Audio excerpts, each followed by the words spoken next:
भाई क्या आपने नोटिस किया केजीएफ और पुष्पा के जैसे केजीएफ चैप्टर 2 और पुष्पा 2 में भी काफी सारे सिमिलरिटीज दिख रहा है, जैसे कि हीरो का mission, brand, mother sentiment, smuggling और डायरेक्टर का स्टोरी टेलिंग जैसे और भी बहुत कुछ भाई, इसके बारे में कि आज के इस वीडियो में हम बात करेंगे। लेकिन वीडियो स्टार्ट करने से पहले बता दे भाई, अगर आप एक फिल्मी हो, किसी मूवी को एक्टर के वजह से नहीं, स्टोरी और कुछ नया देखने या सिनेमा दिल के बहुत करीब होने की वजह से आप फिल्में देखते हो या कहीं एक सच्चा फिल्मी हो, तो ही इस वीडियो में आगे बढ़ना, नहीं तो यहीं से इस वीडियो को छोड़ सकते हो। क्योंकि भले ही हम इसमें किसी को ऊंचा या नीचा दिखाना नहीं चाहते, पर फिर भी एक कट्टर फिल्म को छोड़ दे तो नॉर्मल ऑडियंस आजकल बहुत सेंसिटिव होते जा रहे हैं भाई। हम बताना क्या चाहते हैं वो समझने की कोशिश करेंगे ही नहीं और उल्टा हमारा ही बैंड बजा के चले जाएंगे। इसीलिए इतना लंबा चौड़ा डिस्क्लेमर देने की जरूरत पड़ रहा है। क्या करे, डर का माहौल है ना भाई। ठीक है, अब कट्टर फिल्मी भाइयों रेडी हो जाओ, वीडियो स्टार्ट होने जा रही है। One hero, nice. Wild fire है।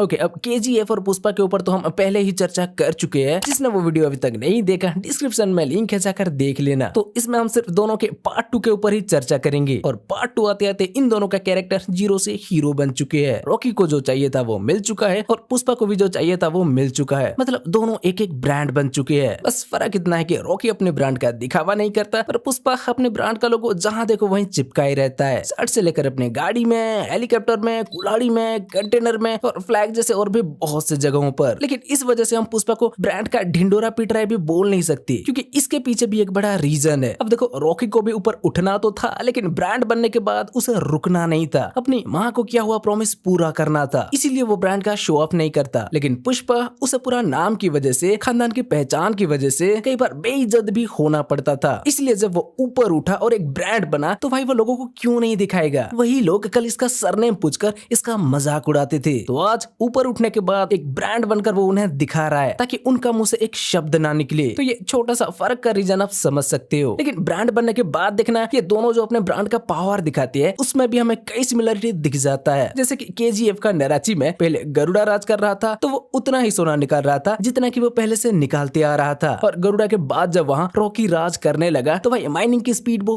कई गुना बढ़ा दिया। पहले सिर्फ एक माइन से सोना निकाला जा रहा था, अब रॉकी बाकी के सारे माइन को भी ओपन कर दिया और दिन रात एक करके सोना निकालने का ऑर्डर दे दिया। ठीक वैसे ही पुष्पा में पहले मंगलश्रीनु सिंडिकेट का काम संभाल रहा था, तो वो लाल चंदन उतना ही ले रहा था जितना कि सब लोग पहले से देते आ रहे थे और जो पहले से चला आ रहा था। लेकिन मंगलश्रीनु के बाद पुष्पा जब सिंडिकेट का लीडर बन गया, तो भाई वो लाल चंदन खरीदने की स्पीड इतना बढ़ा दिया कि लोग ट्रक, ऑटो, रिक्शा, गधा जो भी मिले उसमें लेकर लाल चंदन पुष्पा को देने लग गए। अरे वो 2000 टन का डील किया ना, मतलब दोनों में हीरो को पावर मिलते ही स्मगलिंग करने का स्ट्रेटेजी ही बदल देती है। और जिस लेवल पे पहले नराची था, लाल चंदन के डीलर लोगों का अड्डा था, उसका नक्शा ही बदल दिए। नेक्स्ट सिमिलरिटी केजीएफ में देखना, ब्रांड बनने के बाद, रॉकी अपना पावर दिखाने के बाद, फर्स्ट पार्ट का विलन एंड्रयूज, गुरु पांडियन और राजेंद्र देसाई सब कमजोर लगने लगते हैं। तब दूसरे powerful villain PM Ramika Sen और अधीरा की एंट्री होती है और अब वो लोग हीरो को नीचे गिराने की कोशिश करते हैं। तो पुष्पा 2 में भी देखना, पुष्पा ब्रांड बनकर अपना पावर दिखाने के बाद पार्ट 1 का विलन मंगलश्रेणु वगैरह उसके सामने जीरो लगते हैं। तो तब रमिका सेन के जैसे सेंट्रल मिनिस्टर प्रताप रेड्डी पुष्पा के रास्ते में आता है। और क्योंकि शेखावत का एंट्री पार्ट 1 के लास्ट में हुआ था, तो समझ लो ये भी अधीरा के जैसे सेकंड पार्ट में ही भौकाल मचाने के लिए प्रकट हो गया और ये लोग भी पुष्पा को नीचे गिराने की कोशिश करते हैं। इस कोशिश में केजीएफ में एक सबसे बड़ा पॉइंट था रॉकी को रंगे हाथों पकड़ना। तो देखना, रमिका सेन अपना लोगों को बेचती है रॉकी का सोना को पकड़ने के लिए, लेकिन उन्हें कुछ नहीं मिलता, सिर्फ एक ही सोने का बिस्किट मिलता है। तो इसी का सिमिलर पुष्पा 2 में देखना, शेखावत भी पुष्पा का वो लाल चंदन को पकड़ने की कोशिश करता है पर पकड़ नहीं पाता। हाँ, लेकिन केजीएफ के एक सोने की बिस्किट के जैसे इसमें भी एक लाल चंदन के बैलगाड़ी शेखावत के हाथ लग जाता है, लेकिन इससे भी वो लोग अपने पास रख नहीं पाते। पुष्पा 2 में पुष्पा वो बैलगाड़ी को उड़ा दिया और केजीएफ 2 में रॉकी पुलिस स्टेशन उड़ा के वो सोने की बिस्किट ले आया। वैसे केजीएफ 2 का ये पुलिस स्टेशन का सीक्वेंस के साथ पुष्पा 2 का एक और सीक्वेंस भी सिमिलर लगता है। केजीएफ 2 में जैसे सिर्फ एक सोने की बिस्किट के लिए रॉकी पुलिस स्टेशन गया था और तबाही मचा के आया था, वैसे पुष्पा 2 में भी पुष्पा एक मामूली मजदूर के लिए पुलिस स्टेशन जाता है और सबको खरीद के चला आता है। ये दोनों मूवी का दोनों सीक्वेंस बताता है कि ये अपने काम को लेकर कितना सीरियस है। रॉकी सोने की एक टुकड़ा पुलिस स्टेशन में छोड़ने को राजी नहीं है और पुष्पा अपने साथियों में से एक को भी स्टेशन में छोड़ने को राजी नहीं है। क्या दूसरा सीक्वेंस का लाल चंदन की एक बैलगाड़ी छोड़ने को भी तैयार नहीं है। इसके बाद बाहर डील करना उतना तो सिमिलर नहीं है, लेकिन फिर भी रॉकी जैसे इनायत खलील के पास दुबई जाता है, वैसे पुष्पा 2 में पुष्पा का हमीद के पास जाना भी थोड़ा सिमिलर लगता है। नेक्स्ट, वाइफ के लिए उन्हें खुश करने के लिए कुछ बड़ा कर जाना, ये भी थोड़ा सा सिमिलर लगता है। KGF 2 में रॉकी अपनी वाइफ के लिए हेलीकॉप्टर को पंखा बना देता है, आपने देखा होगा। वैसे ही पुष्पा 2 में श्रीवल्ली की फोटो मांगने पर पुष्पा स्टेट की CM बदल देता है। KGF 2 में क्लाइमैक्स पर रीना प्रेग्नेंट होती है, पर बच्चा पैदा होने से पहले वो टपक जाती है। पुष्पा 2 में भी देखा जाए तो अभी के लिए तो सिमिलर ही लगता है। श्रीवल्ली प्रेग्नेंट थी और उनका बेटा पैदा होने से पहले पुष्पा का पूरा फैमिली को